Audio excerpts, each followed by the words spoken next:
came outside and I said that I was going to digest it and go for a walk. I was a little restless and I thought, like, you know what, I need to bring my camera in case I feel compelled to say something. I had the thought, like, you know what, I'll just plop my camera on the gate and I'll say what I have to say there.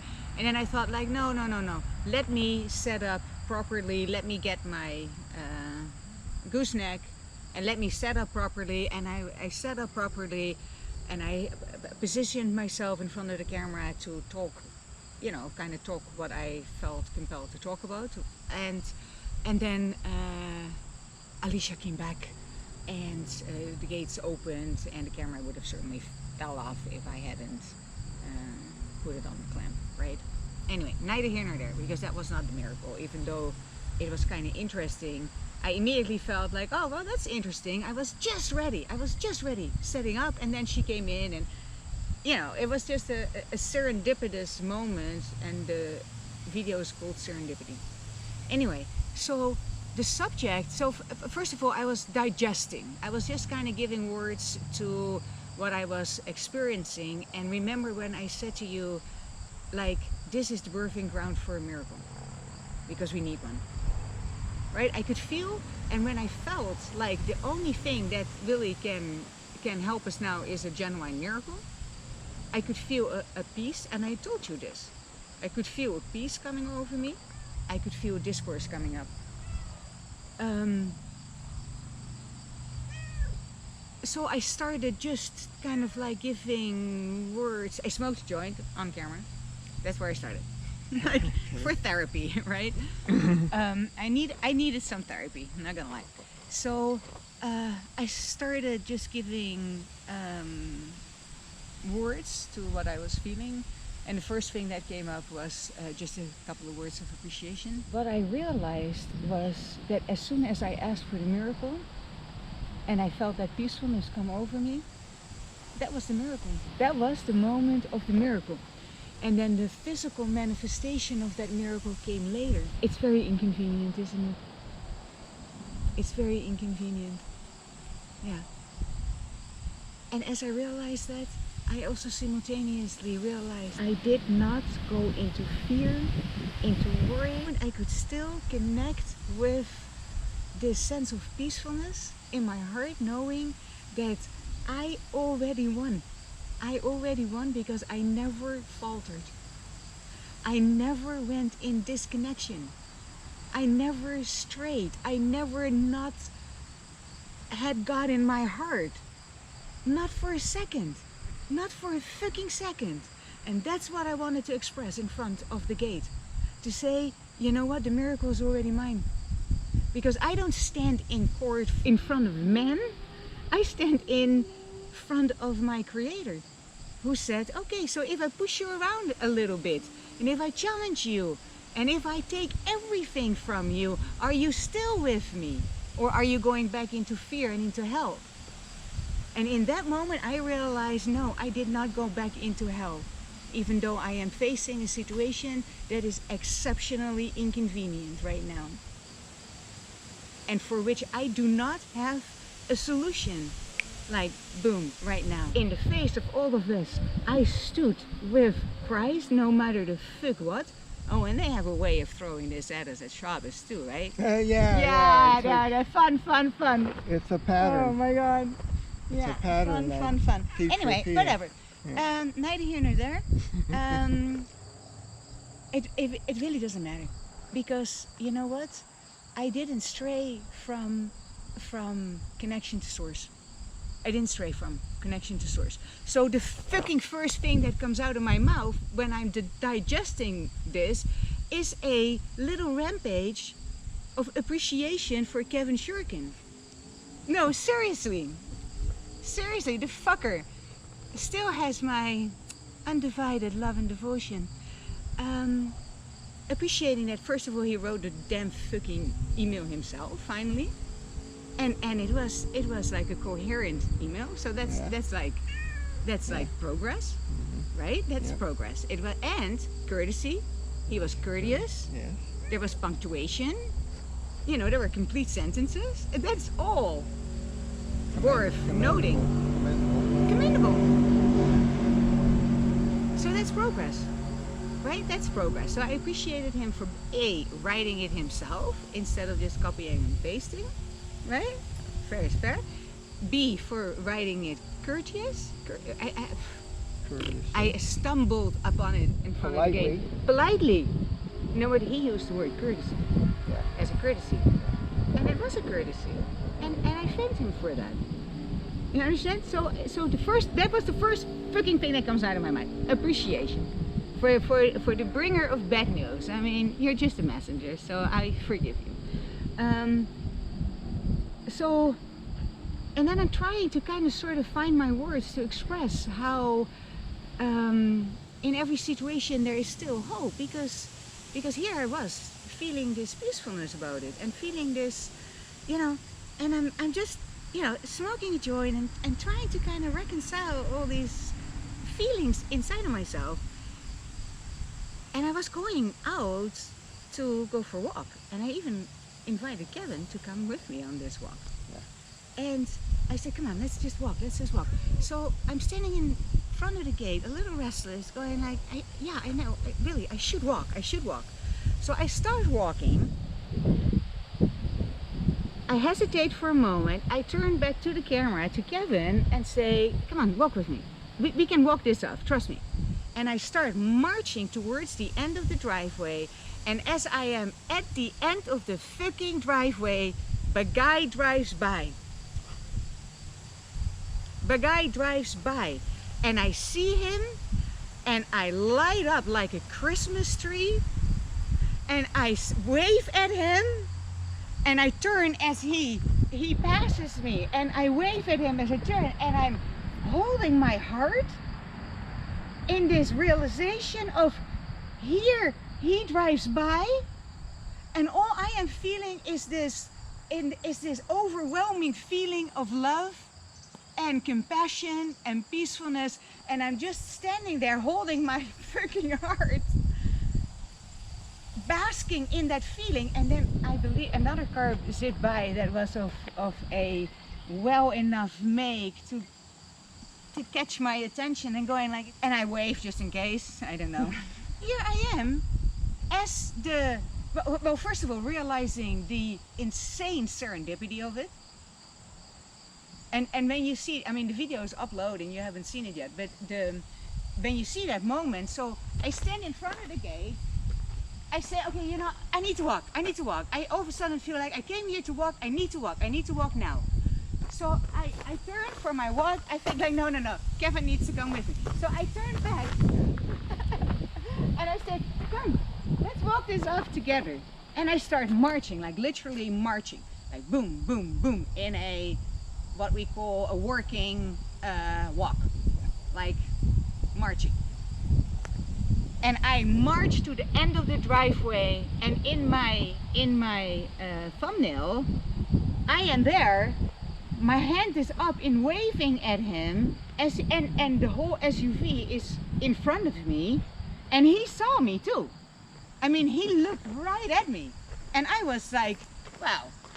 I was standing at the end of the driveway. You're sitting in your vehicle on the other side of the road. Yeah. But like what, this? Yeah.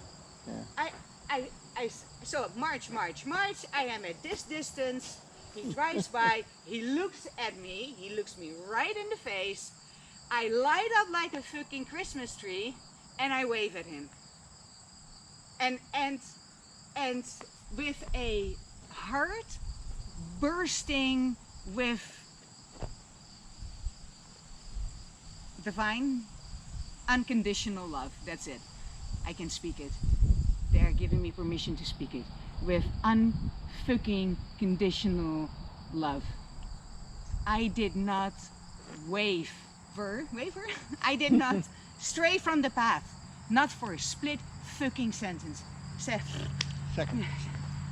I did not stray for even a second. I did not stray. And that is the miracle. That is, it's in the pocket. It's in the fucking pocket.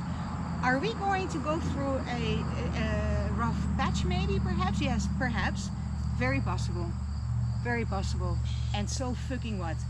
How long was the job on that manure pile. What's his face? Who was on the manure pile?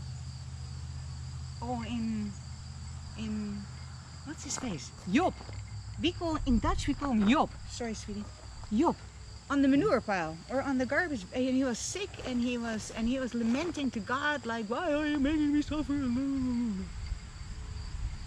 Talking about a biblical character. A biblical character. Job. Is that Job? Yeah, we call him Job. Job with Job. a B. It's Job. probably closer to the Hebrew. Job. Job. So he was on the manure pile. Yeah. Lamenting. Yeah. But you know, the other thing that came up was the essence of the crucifixion, saying even if shit happens, you still don't need to disconnect from source. That's the message of the crucifixion. You do not need to disconnect from source, even if shit happens. That's it. And you can still stand in compassion. I mean, it was not even forgiveness in the space. Do you understand it? It was beyond. Yeah. Do you understand? Are you feeling what I'm trying to say? There was no need for forgiveness because I was just standing in love, in just pure unconditional love, without any fucking baggage, other than potty mouth.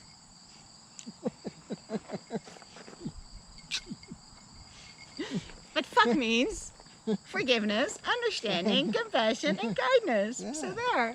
You've explained so Fuck well that, in your you many know? videos. Exactly. So which many. have now been submitted as evidence in the court Of case. my maliciousness. Yeah. Yeah, fun fact. Fun fact. Anyway, but so the essence. Well, that was just a coincidence. It was Anyway. just a Come on. coincidence. No, but Come that on. was also where I felt the first thing that hit me was, okay, phew, God is still in the driver's seat. Do you understand? God is still the director of this epic adventure because I could not have put it together that way. Like, what the fuck?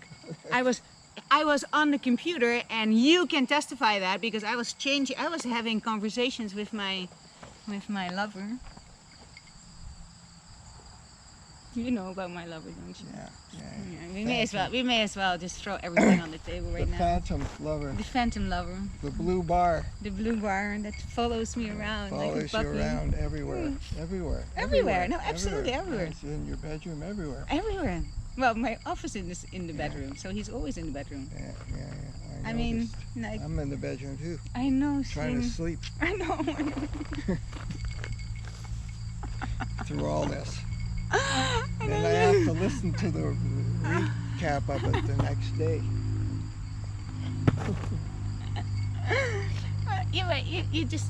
You're delegating. You know, you're just delegating. I wish I could delegate my life to someone else right now, but I can't. Anyway, so what were we saying? Unconditional love, stuff like that. Good. Good. I'm Yeah, glad no, you it's were, good. you were there. I was. Are you there? Where are you? You're just in Well, panic mode. yeah. I'm dealing with my fear of whatever it is I'm afraid of. Did you speak with Elliot? Yes, I did. And he said, just get the fuck I out of said, there. fuck, working on it. So we'll talk on the weekend. Yeah. Let's just be rational about this. I'd rather be irrational. No, because but that's it's what I less mean. work. Sweetie, come here. Let's be rational about this.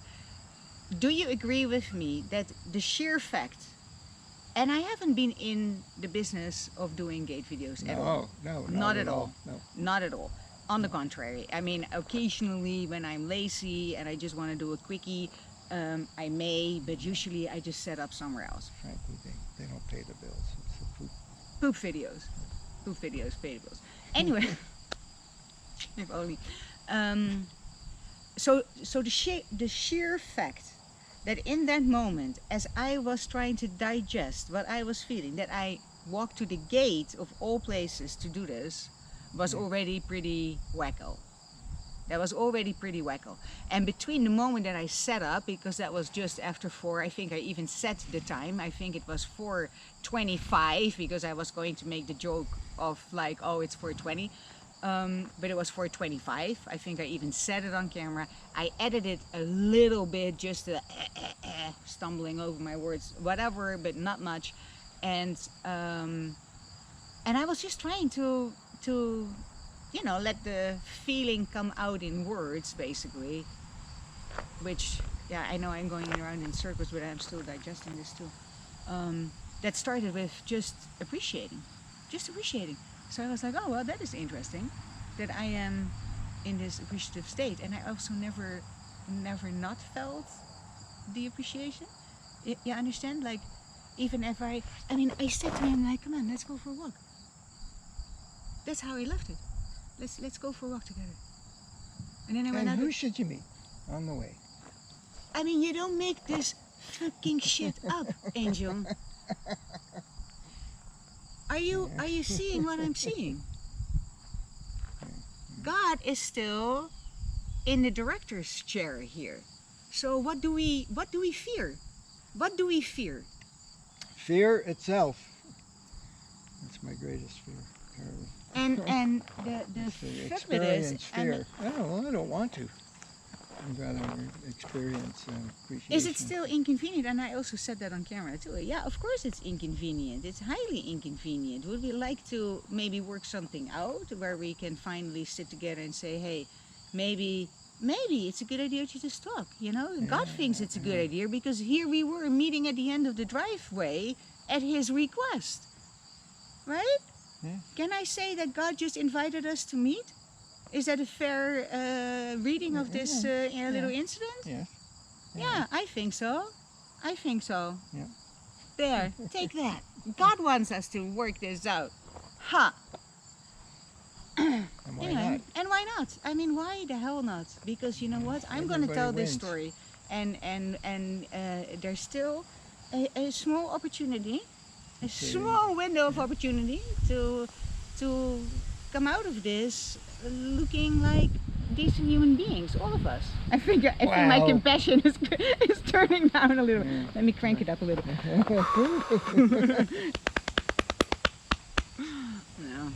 No, but I mean, like, listen, there's still room for a little bit of tough love too, because eventually, and that's what I said in camera too, eventually the cows will come home. Eventually I will tell my story. And what is he going to look like? No matter how much we tried, no matter how much we gave, he remains hardcore. I made these people the enemy, therefore I'm going to stick with it till death do us apart. And why? And why? Why in 'cause he can. God's name? Why in the name of God? Not in God's name. Not in God's name. Sweetheart, if we lose everything through this process, we have gained everything. We have been tested by fire and